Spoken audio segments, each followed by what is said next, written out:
Of course, at the end of the night, you messaged me out. He's looking for her money. I told you I'm on the second floor. Yeah. Comes down, gets the envelope. She goes back to her business. Luke is looking for me. He comes down. He gets his envelope, goes away. All of a sudden, I'm outside by the wrestling ring, and a young wrestler, Jordan Oliver, who's very new in wrestling, starts coming in like a confrontational manner, asking where Sue Young's money is. And I said, Sue Young's money is up in the envelopes with everybody else's before the show even started, which is not even a practice. Normally you get paid in admission, or you get paid after the show after you did your job. But I made sure everybody was paid. Goldberg was paid a month prior to the show. The Bullet Club was paid a week before the show. And everybody was paid almost everybody on the whole entire show of my responsibility prior to even the doors opening. Right. So I tell him the money's up there, and he starts saying, "Oh, she's shorted. You owe her money. You owe her money. You better get her money. She's been trying to contact you." And I'm like, "Dude, no, she hasn't been contacting me. I have no messages on my phone. I haven't been answering anybody to begin with because I'm working, but she didn't answer. She didn't message me anywhere on here." He goes away. My partner comes out a little while ago, and a little bit after that, and one of the issues we have with that is he placed a student to handle the talent's money, which was also my money. Okay, and at the end of the day, people's boxes wound up missing. Sue Young's box, the tickets wound up missing. Shotzi's, Gary Wolf, and a bunch of others. The boxes were gone. So I don't know where the money is, what the right amount of money was, and what the tickets were. So right away, I start arguing with him, that he placed the students there. At the last show, the same exact thing happened. He placed somebody there who couldn't handle it. That, his wife was supposed to handle that because she's one of the partners. And it starts getting heated. He starts yelling and screaming, and I start expressing to the fact that, he hasn't put in his share, he hasn't been doing any work, all the mistakes that happened, the $1,000 of mail orders, and it's getting heated and heated and heated. And already, at one point, when he went down to that Boardwalk Academy thing that we were having downstairs, he started drinking. So already he had the alcohol in his system, and he's getting angry. I go back upstairs, and I go back breaking down the convention room again. All of a sudden, Jordan and about 10 to 11, 12 guys come back up again, and Sue's there too. And Sue starts saying, "Oh, I've been messaging you. Where have you been?" And I said, "I've been here the whole entire night." And then she's like, "Oh, nobody knew where you were. Preacher didn't know where you were. Arlene didn't know where you were." When my girlfriend and Arlene were working together, and they knew where I was. So then Sue starts saying, "I'm short money." And I said, "No, I gave you your envelope, which Preacher gave me the amount of pay." And then she says, "Oh, well, you didn't pay me for the dinner." And I said, "Sue, me and you never talked about the dinner at all. We never agreed upon anything. And all these guys are back behind her. You better get her the money. You better get her the money, blah, blah, blah." And I said, "Sue, I never did it. Nobody should be dealing with your money besides me and you. Not a student, not a wrestler, not another vendor. You're the talent. I'm the promoter. We should be dealing directly." And then they start mouthing off and stuff like that. And, I'm like, "Okay, I'm done. Whatever. We'll figure this out later." And he's asking about the boxes of the tickets that are missing. And I said, "I have no idea." I said, "You have to talk to Preacher. He assigned the people there. The boxes are missing. You have to deal with that with him."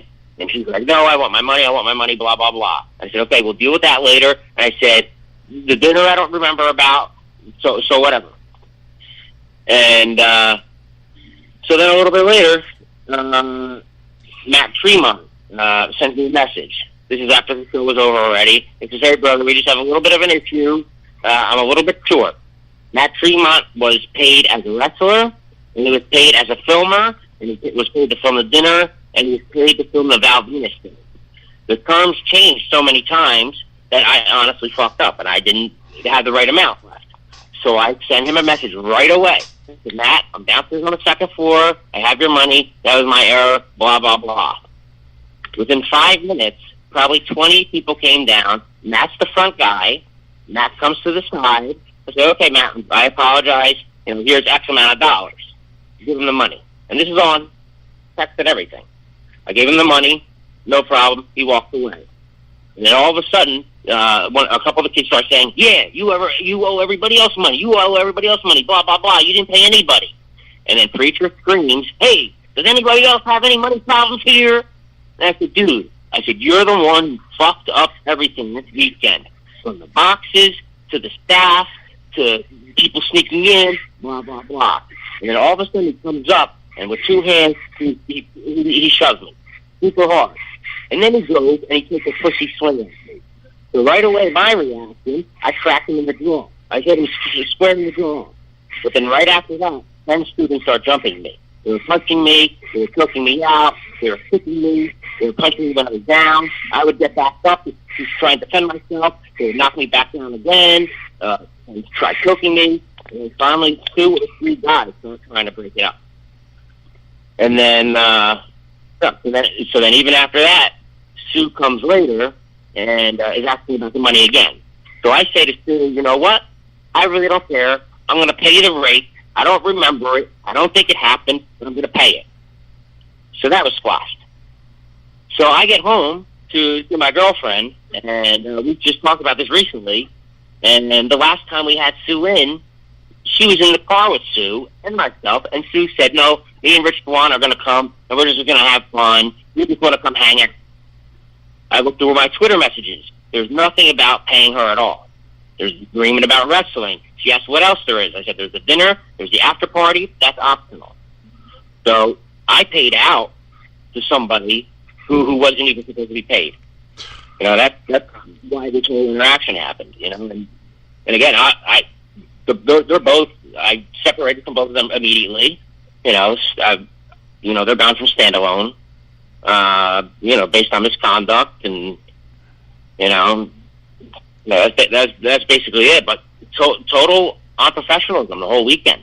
You know, from handling the fan situations to handling the convention to money handling situations to our finances to staffing.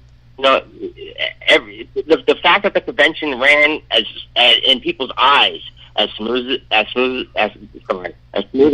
did is shocking to me. Well, I guess the vendor room takes a little less maintenance than you had to deal with the VIP guys. But it doesn't take away from the bottom line is if people have a problem, you and Preacher had an issue. It should have been handled one-on-one. The fact that his students assaulted you and each and every single one of them could have been arrested for that is just disgusting. I mean, I don't care. I don't care who it is.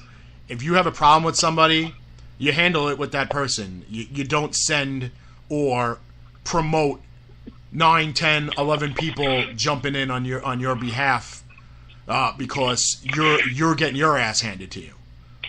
So I mean, it's it goes back to this. How many people actually knew that this other guy was in existence? You know, first of all, it's none of our business. But to be honest with you, lost for anything of whatever would happen this weekend. I was going to Chad. I never heard of anybody else, Right. You know what I'm saying? So if half of these people probably never knew that this other guy existed, so everything was going on Chad. And it was just like Chad this, Chad that, Chad this, Chad that, So I'm sure everybody was stressing out. They want their money, of course. Everybody does. And they were going to him. Now, which doesn't help the why situation. Why do these kids, these students, whatever, I mean, they might not be kids, I don't know. Why do they think they're entitled to money? There was no money issue with the kids at all. It was just them thinking that they're protecting somebody else. What they said to me is, that's one of our own. Since they're a wrestler, they have to stand up for the wrestler.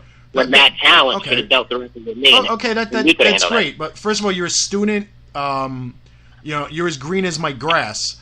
So you're not sticking up for one of your own because you're not there yet to be one of your own. Okay, you should be there observing. You shouldn't be there trying to be one of the boys because you're not that yet. Okay. Second of all, Preacher's a grown ass man. So if he had a problem with you and you had a problem with him, it should have been handled between the two of you. Now, you punched him in the face. That's his own problem. So there's no reason for them to jump in on his behalf, sticking up for one of their own, and then think that jumping on a non-wrestler 10-1 is the answer to all the problems. So I mean, it's just stupidity. The other thing was I was reading about Dan O'Hare. What was his problem? What was he screaming about? So again, this goes back to the little buddy system. It's Preacher's friend, and he's going to stick up for him. And fact or lie or reality or not, he's going to spin it his own way. Everything he said was incorrect. Like he's asking me about getting paid for pickups and this and that, and this was the arrangement between him and Preacher. Right. So now he's spinning it on me when I had no involvement with that at all. Preacher's responsibility was to take care of the airport list and this kind of stuff, and anything I really couldn't get to, he was supposed to pick up on, and everything that he did was screwed up. That's why all this frustration happened over the weekend. And then I find out, at the live show, they actually orchestrated this whole, let's go downstairs and confront him type of thing. So this was all premeditated. That they had this in their mind that they were going to do this. And it was very bizarre. It was very bizarre at night because they kicked out people out of the theater that were my guests. Danny DeMonto and Jimmy Lloyd. They treated Joey Janela, who's one of the top 3 agents in the country, like shit, and made him feel uncomfortable. And somebody stole his glasses, so they got lost, and they wouldn't even help him. And just the whole weekend from that end, it was just so unprofessional. Wow. Shame on well, those. Jack, going forward, you know that myself, Kevin, my partner Vinny, we're all here if you need it.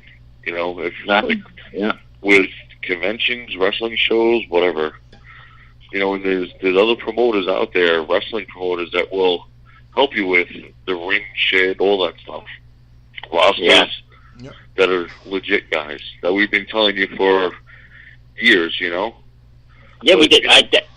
I had volunteers all weekend who asked me to help, and I'm like, no, we're good, because we had enough people to manage everything. Right. That's what we left out. WrestlePro said they could send guys down there. Guys, Joe Bellini would always be helpful, and the people were there, but we should have been able to handle it on our own. Yeah, but sometimes you need the help. You're definitely going to learn from this experience. Yeah, going forward, if you need the help, don't be afraid to ask. Thank you so much, man. Yeah, I got a little testimonial from Jim from Lucky 13. He said he couldn't call in today, but Chad deserves a lot of credit for all his promotion. As far as I'm concerned, he has set the bar to a whole new level. I enjoyed the hotel, thought the setup was good. The only thing I'd suggest would be to have a separate entrance and exit for the VIP room. I hope the turnout met his expectations, and I would definitely attend again. Wow. Yeah, I have to tell you something about Lucky 13. Lucky 13 promoted for some vendors more than the vendors did themselves. Every single day they were tweeting, every single guest I don't know if it was Chris or Jim or the both of them, but every day they were promoting. Whether it was an RPD guest or, any SS guest or my guest, and, doing more than the actual vendors themselves.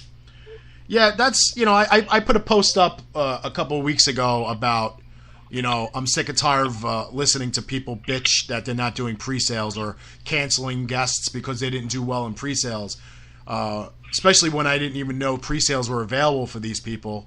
And then second of all, if you're not making money on pre-sales, then you're doing it wrong. And I don't care how long you've been doing it, but if you're not getting pre-sales, you're absolutely doing it wrong. Because I had no problem getting pre-sales, getting mail orders, and I did what I thought I should do. I hit up Instagram, Facebook, Twitter, wrestling forums, different websites, different groups, whatever. I mean, Abyss and all of them were making fun of me. They were, they said that I was whoring them all out for the weekend. But in a joking matter. But you know what? they saw the result of it. They didn't sit down for the entire convention. So the result was great. You know, so if you didn't make money, it's, you know, it's a combination of two things. It's one, your talent,